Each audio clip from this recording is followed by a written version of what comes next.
ক্ষমতায় যখন এসেছিল জিয়াউর রহমান, এটার বৈধতার জন্য তিনি গণভোটের আয়োজন করেছিলেন।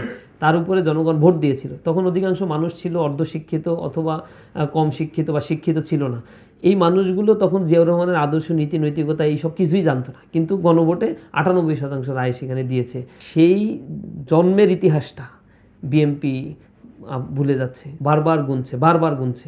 একাধিকবার গোনার পরেও তাদেরকে মনোপুত্ত হচ্ছে না। তারা বলছে এটা সন্ধ্যার পর সকালবেলা দেওয়া হবে। তাদের মতো করে কাটাছেড়া করে সংখ্যাগুলো বসানো হয়েছিল। এই অভিযোগগুলো একবার প্রমাণ সহই কিন্তু আদালতের কাছে উপস্থাপন করা হয়েছে। আশা করি তার দ্রুত প্রতিকার পাওয়া যাবে। বিদেশ থেকে যে ভোটগুলো এসেছে সেই ভোটগুলো অধিকাংশই, একটা বড় অংশ বাতিল করা হয়েছে। মানে বিরোধী দল হতে পারা কিংবা যে 11 দলীয় জোটের 81 আসন পাওয়া, এটা কি আসলে জামাতের কাঙ্ক্ষিত লক্ষ্য ছিল বা এটা কি সাফল্য বলে মনে করেন কিনা? এখানে একটা জিনিস সংযোগ করি যে কোনো কেন্দ্র তো যে দুর্নীতি বা ইঞ্জিনিয়ারিং যে হয়েছে, একটাও তো আপনারা কোনো দৃষ্টান্তমূলক প্রতিবাদ করতে পারেননি বা ফিরিয়ে আনতে পারেননি আসন।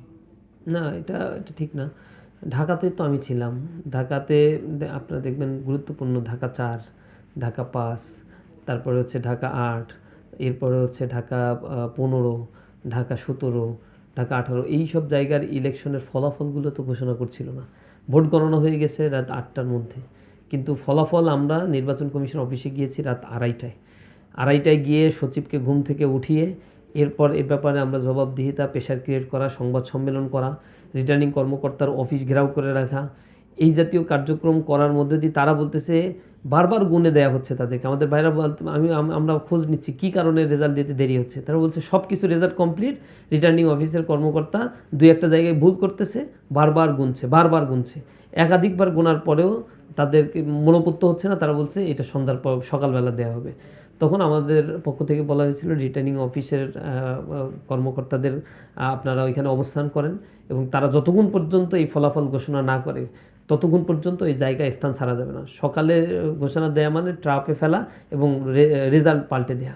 অসংখ্য অভিযোগ জামাত ইসলামী দায়ের করেছে। অসংখ্য জায়গায় ভোট গণনার ব্যাপারে, আবার পুনর্গণনার ব্যাপারে হাইকোর্ট রায় দিয়েছে, ইতিমধ্যে অর্ডার দিয়েছে।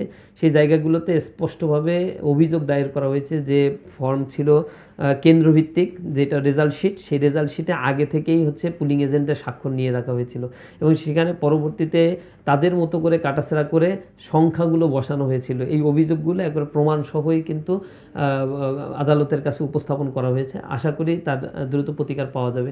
এ ব্যাপারে আমাদের পক্ষ থেকে যথেষ্ট পরিমাণে উদ্যোগ নেওয়া হয়েছে এবং যে ভোট কারচুপিগুলো হয়েছে এবং সন্ধ্যার পর বা হচ্ছে ভোট গণনার সময় প্রথম দিকে ভোট যখন গণনা হচ্ছিল জামাত ইসলামী, বিএনপি, 11 দলীয় জোট এবং বিএনপি একবারে সমান্তরাল আসনগুলো পাচ্ছিল, কিন্তু হঠাৎ করেই মিডিয়াগুলো সব নিউজগুলো পাল্টে দেওয়ার চেষ্টা করলো। হঠাৎ করেই ভোট গণনার ক্ষেত্রে প্রিজাইডিং অফিসারদেরকে, পুলিং এজেন্টদেরকে সব বের করে দেওয়া হচ্ছিল। প্রশাসনিকভাবে একটা একটা ভালো ধরনের একটা তৎকালীন সময়ে তখন করা হয়েছিল যে আমরা রেজাল্ট দিচ্ছি, 20টা কেন্দ্র এখনও বাকি আছে গণনা, এই 20টা কেন্দ্র একসাথে ফলাফল দিয়ে দেওয়া হবে। একসাথে দেখা হয়েছে আগে যারা এগিয়েছিল 20টা কেন্দ্রে দেওয়ার পরে তারা আবার পিছিয়ে গেছে। এরকমভাবে ম্যানিপুলেশন করেছে এবং 50টার অধিক আসন আছে যেই আসনগুলোতে জামাত ইসলামী মাত্র 2500-5000 ভোটে তাদেরকে পরাজয় দেখানো হয়েছে এবং বিদেশ থেকে যে ভোটগুলো এসেছে সেই ভোটগুলো অধিকাংশই, একটা বড় অংশ বাতিল করা হয়েছে। এরপর প্রবাসী ভোটারদের একটা বড় অংশের সাপোর্ট ছিল জামাত ইসলামের প্রতি। প্রবাসী ভোটারদের ভোট কাস্টিং পরিমাণ মারাত্মক লেভেলের কম। এখানে যারা অ্যাম্বাসেডর দায়িত্বে ছিল বিভিন্ন জায়গায় তাদের চূড়ান্ত উদাসীনতাও লক্ষ্য করা গিয়েছে। চারিদিক থেকে আমাদের কাছে কমপ্লেইন আসছিল। তো সামগ্রিকভাবে আমরা এই জিনিসগুলো লক্ষ্য করেছি এবং জাতীয় যে জিনিসগুলো দেখেছে কীভাবে পুরো রাষ্ট্রযন্ত্র এবং ইন্টারিম গভর্নমেন্টের মধ্যেও কিছু কিছু দোসর ছিল যারা পরবর্তীতে স্বীকার করছে যে জামাতকে তারা ক্ষমতায় আনবে না, এটা বিএনপিকে তারা পরিকল্পিতভাবেই ক্ষমতা এনেছে। সংসদে বসে একজন পার্লামেন্টেরিয়ান বলছে যে ডক্টর ইউনূস লন্ডনে গিয়ে ট্রফিটা হাতেই ধরাই দিয়ে আসছিল, বর্তমান যিনি প্রধানমন্ত্রী তার হাতে ধরিয়ে দিয়েছিল কবে ইলেকশন হবে এবং নেক্সট ইলেকশনের পরে তারা বিজয় অর্জন করবে। এই জাতীয় বিষয়গুলো কিছু কিছু ক্ষেত্রে ইন্টারিম গভর্নমেন্টের ভিতরে লুকিয়ে থাকা যারা উপদেষ্টা ছিল তারা আগে থেকেই আসলে এরকম একটা পরিকল্পনাই সম্ভবত করে রাখছিল। আচ্ছা, এখন ক্ষমতার লড়াই বাংলাদেশে কেমন চলছে বলে আপনি মনে করেন? ক্ষমতার লড়াই তো এখানে একদল তো ক্ষমতায় চলে গিয়েছে, এবং তারা রাষ্ট্র পরিচালনার ক্ষেত্রে প্রাথমিক পর্যায়ে সংসদ অধিবেশনে বিভিন্ন ধরনের বিল উত্থাপন করা হচ্ছে, পাস হচ্ছে, এবং জনগুরুত্বপূর্ণ যে বিলগুলো ছিল, ভোটের রায়ের অধ্যাদেশ যেটা, সেটা ল্যাপস করা হয়েছে। এটা জনগণ ভোট দিয়েছে। বাংলাদেশের ইতিহাসে এই ঘটনাগুলো ঘটে নাই, অথবা পৃথিবীর ইতিহাসে গণরায়কে উপেক্ষা করার মতো সাহস, দুঃসাহস আর দ্বিতীয় কোনো সরকার মনে হয় কখনো দেখায়নি। জনগণের মধ্যে এই নিয়ে ব্যাপক উষ্মা রয়েছে এবং এর বিস্ফোরণটা যে কোনো সময় ঘটতে পারে। আমরা দেখেছি বাংলাদেশে বিএনপির জন্মটা হয়েছে কোথা থেকে?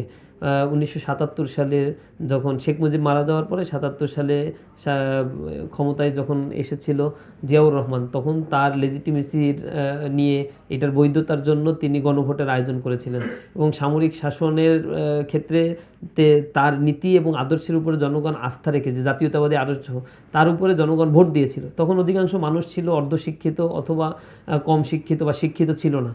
এই মানুষগুলো তখন জিয়াউর রহমানের আদর্শ, নীতি, নৈতিকতা এইসব কিছুই জানতো না, কিন্তু গণভোটে 98% রায় সেখানে দিয়েছে। তো এই দ্বিতীয় পর্যায়ে গিয়ে যখন 91 সালে স্বৈর শাসনের পতন ঘটলো, রাষ্ট্রপতি শাসন থেকে আবার হচ্ছে জেনারেল সংসদীয় ফরম্যাটে চলে আসবে, তখন দ্বাদশ সংশোধনী আনার পরে ওইখানে গণভোটের অনুষ্ঠান, গণভোট আয়োজন করা হয়েছিল। সেখানে মূল কথা ছিল এটা যে রাষ্ট্রপতি শাসন থেকে প্রধানমন্ত্রী বা হচ্ছে সংসদীয় পদ্ধতিতে কনভার্ট হওয়া। সেখানেও জনগণ গণরায় দিয়েছিল, সেই রায়গুলো বাস্তবায়ন হয়েছে। এরশাদের সময়ে গণভোটের আয়োজন করা হয়েছিল। সেই ধারাবাহিকতায় গণভোটের এই আয়োজনের ব্যাপারগুলো 2011 সালে আওয়ামী ফ্যাসিবাদ এটা বিলুপ্ত করে দিয়েছিল। পরবর্তীতে যখন আওয়ামী ফ্যাসিবাদ এখান থেকে বিতাড়িত হলো, তখন ইন্টারিম গভর্নমেন্ট সকল রাজনৈতিক দলকে একসাথে হয়ে ঐক্যমত্য কমিশন এই ব্যাপারে তারা একমত হয়েছে আবার গণভোট হইতে পারে, এবং এই অধ্যাদেশ যারাই ক্ষমতায় যাক না কেন 3 মাসের মধ্যে তারা সেটাকে পূর্ণাঙ্গভাবে, মানে হুবহু পূর্ণাঙ্গভাবে বাস্তবায়ন করবে।